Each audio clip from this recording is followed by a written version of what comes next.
Asalaamu calaykum waraxmatullaahi tacaala wabarakaatu. Ardayaal aad iyo aad baan idin salaamayaa.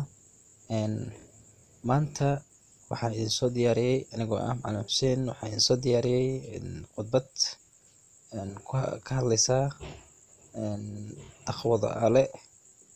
Haddaan ku bilowno khudbadeena maanta, wuxuu dhahay good morning, subax wanaagsan, ladies and gentlemen, mudanayaal iyo marweynayaalba.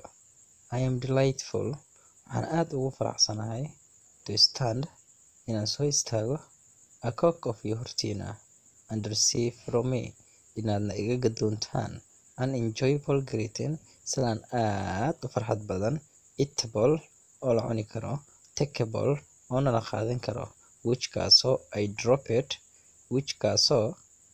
dropped aan kasoo saaray ama aan kasoo bixiyay from the bottom of my heart, qalbigayga ama wadnahayga gudihiisa, which is taasoo ah peace of Allah be upon you.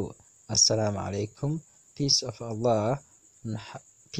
Allah, nabadi Alle waa salaam, be upon you, korkaaga ha ahaatee ama korkiina ha ahaatee waaye.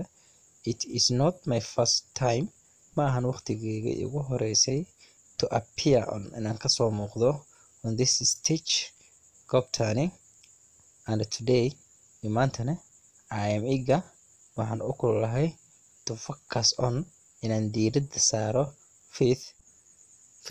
Iimaanka is not a matter, ma ahan arrin qusaysa of accepting, aqbalitaanka, but laakiin is a matter, waa arrin of believing, rumaynta.